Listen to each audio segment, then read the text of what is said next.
இமயமலையில் 16,000 அடி உயரத்தில் இருக்கிற ஒரு ஏரியில் நூற்றுக்கணக்கான எலும்பு கூடுகள் கிடக்குது. அந்த ஏரியில் இருக்கிற பனி உருகும் போது எலும்பு, சதை, மண்டை ஓடு இது எல்லாத்தையும் நம்மளால் நேரடியாகவே இப்பவும் பார்க்க முடியும். அந்த ஏரியோட பேர் ரூப்குண்ட் ஏரி.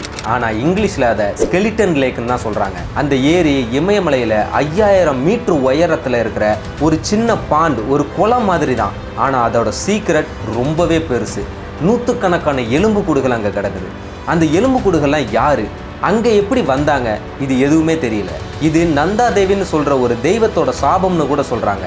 ஆனால் இது உண்மையா இல்லை மிஸ்ட்ரியா தெரியல. 1942 முதல்ல இதை கண்டுபிடிச்சதுல இருந்தே இந்த லேக்கோட மிஸ்ட்ரி இன்னும் சயின்டிஸ்ட்டை கன்ஃபியூஸ் பண்ணிட்டு தான் இருக்குது. இந்த எலும்புக்கூடுகள்லாம் பல வருஷம் பழமையானதா, இல்லை ரீசெண்டாக நடந்ததா, இல்லை நேச்சுரல் டிசாஸ்டரால் நடந்ததா, இல்லை ஒரு மாசான மர்டரா, இல்லை எல்லாரும் சொல்கிற மாதிரி அந்த நந்தா தேவியோட சாபமா, இதையெல்லாம் தான் இன்னைக்கு வீடியோவில் அன்கவர் பண்ண போகிறோம். வணக்கம், நான் உங்கள் Vijay. Welcome to Vijay uncovered. 1942, அதாவது இந்தியாவுக்கு சுதந்திரம் கிடைக்கிறதுக்கு முன்னாடி பிரிட்டிஷ்காரங்க நம்ம இந்தியாவை ஆட்சி செஞ்சுட்டு இருக்கக்கூடிய சமயத்தில் ஹெச்கே மத்வால் அப்படிங்கிற ஒரு பிரிட்டிஷை சேர்ந்த ஒரு ஃபாரஸ்ட் ரேஞ்சர் ஒருத்தர் உத்தரகாண்டில் இருக்கிற கேமோலி அப்படிங்கிற ஒரு டிஸ்ட்ரிக்டில் பேட்ரோலுக்கு போயிட்டு இருந்திருக்காரு. அப்போது உறைஞ்ச நிலையில் இருக்கிற ஒரு ஏரி ஒன்று பார்த்துருக்காரு அவர். ஆனால் அந்த ஏரியோட பனிக்கட்டி கொஞ்சம் கொஞ்சமாக உருக ஆரம்பித்ததும் அங்கே அவர் பார்த்த காட்சி தான் அவரை கொல்ல நடுங்க வச்சது. அங்கே அவர் பார்த்தது சாதாரணமான விஷயம் கிடையாது. நூற்றுக்கணக்கான எலும்பு கூடுகள், ஒரு சிலது சதையோடையும் தலைமுடியோடையும் ட்ரெஸ்ஸோடையும் இருந்திருக்கு. உடனே அந்த ஃபாரஸ்ட் ரேஞ்சர் அவரோட ஹையர் அத்தாரிட்டிஸ்க்கு ரிப்போர்ட் பண்ணார். அந்த டைமில் வேர்ல்டு வார் 2 பீக்கில் இருந்ததுனால முதல்ல இவங்கெல்லாம் இந்த ஸ்கெலிட்டன் எல்லாமே ஜாப்பனீஸ் சோல்ஜர்ஸோட தான் இருக்கலாம், அப்படி இல்லைன்னா திபெத்தியனோட வணிக போரில் இறந்தவங்களோட தான் இருக்கலாம்னு நினச்சாங்க. ஆனால் ரிசர்ச் பண்ணி பார்க்கும்போது அவங்களுக்கு பெரிய ஷாக்கிங். அந்த ஸ்கெலிட்டன்ஸ் எல்லாமே ரொம்பவே பழசு. எந்த அளவுக்குன்னா 19ஆம் நூற்றாண்டுலேருந்து 9ஆம் நூற்றாண்டு வரைக்கும் இருக்கலாம். அதாவது 200 வருஷத்துலேருந்து 1200 வருஷம் வரைக்கும் பழமையானதுன்னு சொன்னாங்க. அதுவும் இது ஒரே ஒரு சிங்கிள் இன்சிடென்ட்டால் இது நடக்கலை, 1000 வருஷமாக மல்டிபிள் ஈவெண்ட்ஸாக இது நடந்திருக்குன்னு சொன்னாங்க. ஏன்னா ஒவ்வொரு எலும்புகளும் ஒவ்வொரு காலகட்டத்தை சேர்ந்ததாக இருந்தது. இவ்வளவு டிஃப்ரெண்ட்டான டைம் பீரியட்ஸில் இவ்வளவு டிஃப்ரெண்ட்டான குரூப் ஆஃப் பீப்புள் மக்கள் வாழ்கிற பகுதியிலிருந்து ஒரு ரிமோட்டான ஹிமாலயன் லேக்கில் போய் எப்படி இறந்து போனாங்க. இந்த ஸ்கெலிட்டன் லேக்கை கண்டுபிடிச்சப்போ இந்த உலகமே ஷாக் ஆச்சு. சயின்டிஸ்ட், ஆர்கியாலஜிஸ்ட், ஹிஸ்டோரியன்ஸ் எல்லாருமே இந்த மிஸ்ட்ரியை சால்வ் பண்ணுறதுக்காக ட்ரை பண்ணாங்க. ஆனால் ஒவ்வொருத்தரோட ஆராய்ச்சியுமே இன்னொரு புது கேள்வியை தான் கொண்டு வந்துச்சு. இந்த ஸ்கெலிட்டன்ஸ்லாம் யார்? புனித யாத்திரை போனவங்களா, இல்லை வியாபாரிகளா, இல்லை வேற யாரோவா? சொல்கிறேன் கேளுங்க. 2019 இந்தியா, அமெரிக்கா, ஜெர்மனியிலிருந்து 28 ரிசர்ச்சர்ஸ் ஒரு மேசிவான ஸ்டடி பண்ணாங்க. 38 ஸ்கெலிட்டன்ஸை அனலைஸ் பண்ணி 3 ஜெனட்டிக்கலி டிஸ்டிங்க்ட் குரூப்ஸ் இருக்குன்னு கண்டுபிடிச்சாங்க. அதாவது 3 வெவ்வேறு மாதிரியான மரபணு குழுக்கள் இருக்கு அப்படின்னு கண்டுபிடிச்சாங்க. ஃபர்ஸ்ட் ஒன் 7ஆம் நூற்றாண்டுலேருந்து 10ஆம் நூற்றாண்டு வரைக்கும் வாழ்ந்த சவுத் ஏஷியன்ஸ், அதாவது இந்தியாவை சேர்ந்த பழங்கால மக்கள்ல இருந்து வந்த ஒரு group of people. Second one 19th செஞ்சுரியில் வாழ்ந்த ஈஸ்டர்ன் மெடிட்டரேனியன் பீப்புள், அதாவது கிரெட் ஐலாண்ட்ல இருந்து வந்தவங்க. இது கிரீஸ்ல இருக்கிற ஒரு பகுதி. ஆனா இவங்க எப்படி இமயமலைக்கு வந்தாங்கன்னு இன்னுமே ஒரு மிஸ்ட்ரி தான். தேர்ட் ஒன் ஒரே ஒரு ஸ்கெலிட்டன் மட்டும் 19th செஞ்சுரியில் வாழ்ந்த சவுத் ஈஸ்ட் ஏஷியனோடது. முக்கியமா இவங்க எல்லாருமே ஒரே டைம்ல இறந்து போனவங்களே கிடையாது. 1000 வருஷ கேப்ல டிஃப்ரெண்ட் குரூப்ஸா இங்க வந்து இறந்து போனவங்க. ஆனா எப்படி? சயின்டிஸ்ட்லாம் 9th செஞ்சுரியில் ஒரு குரூப் பயங்கரமான ஆலங்கட்டி மழை பெஞ்சதுனால இறந்துருக்கலாம்னு சொல்கிறாங்க. அதுவும் ஒவ்வொரு ஆலங்கட்டியும் ஒரு கிரிக்கெட் பால் சைஸில் இருந்திருக்கலாம்.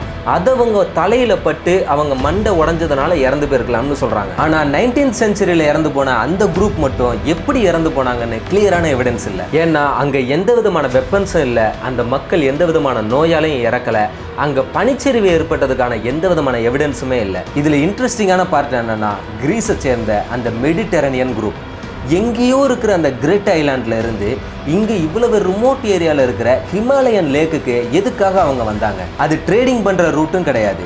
புனித யாத்திரைக்காக அங்கே போகிறது கூட 19th செஞ்சுரியில் தான் ஸ்டார்ட் ஆகியிருந்திருக்கு. அப்படி இருக்கும்போது அவங்க எதுக்காக இங்கே வந்தாங்க? அவங்களாம் எக்ஸ்ப்ளோர் பண்ணுறதுக்காக வந்தாங்களா, இல்லை சீக்ரெட் மிஷனுக்காக வந்தாங்களா, இல்லை இது ஏதாவது பேரநார்மல் ஆக்டிவிட்டியா? இந்த மிஸ்ட்ரி இன்னுமே அன்சால்வ்டாக தான் இருக்குது. அடுத்ததாக நம்ம பார்க்க போகிறது தான் இந்த ஸ்கெலிட்டன் லேக் மிஸ்ட்ரியோட கோர் ஏரியா, நந்தா தேவியோட சாபம். அங்கே இருக்கிற லோக்கல் வில்லேஜர்ஸுக்கிட்ட போய் இந்த ஏரியை பற்றி கேட்டிங்கன்னா உங்கள் நெஞ்சையை உரைய வைக்கிற மாதிரியான ஒரு ஸ்டோரி ஒன்று சொல்லுவாங்க. ரொம்ப வருஷத்துக்கு முன்னாடி நார்த் இந்தியாவில் கன்னாஜ் அப்படிங்கிற கிங்டமில் இருந்த ஜஸ்தவால் அப்படிங்கிற ராஜா இந்த நந்தா தேவியோட கோயிலுக்கு புனித யாத்திரை போகணுன்னு முடிவு பண்ணியிருக்காரு. அதுக்காக அந்த ராஜா அவரோட ஒய்ஃப் ராணி பலம்பா, இன்ஃபேக்ட் அவங்க ப்ரெக்னெண்ட்டாகவும் இருந்திருக்காங்க, அவங்களையும் கூப்பிட்டுக்கிட்டு இன்னும் சில பக்தர்களையும் சேர்த்துக்கிட்டு அந்த நந்தா தேவியோட கோயிலுக்கு புனித யாத்திரையாக கிளம்பியிருக்காங்க. ஆனால் அந்த புனித யாத்திரையில் அந்த நந்தா தேவியோட புனிதமான விதிகளை அவங்க மீறிட்டாங்கன்னு சொல்கிறாங்க. அதாவது ஒரு சிலர் அந்த ராஜா அந்த நந்தா தேவியோட கோயிலில் ரொம்பவே அவமரியாதையாக நடந்துக்கிட்டாருன்னு சொல்கிறாங்க. இன்னும் சில பேர் அவர் கூட வந்த பக்தர்களில் ஒரு சிலர் ரொம்ப மோசமானவங்களாக இருந்தாங்க, ரொம்ப சுத்தபத்தம் இல்லாமல் இருந்தாதான் சொல்கிறாங்க. இது அந்த தேவிக்கு பிடிக்கல.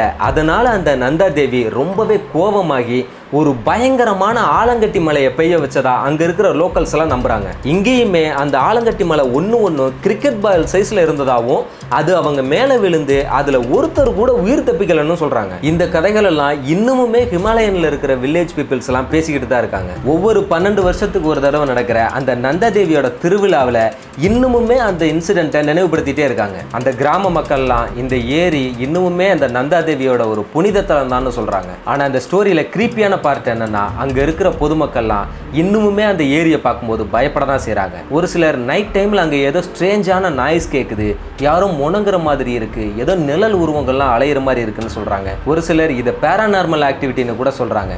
இந்த சாபம் உண்மையா இல்லை வெறும் கட்டுக்கதையா?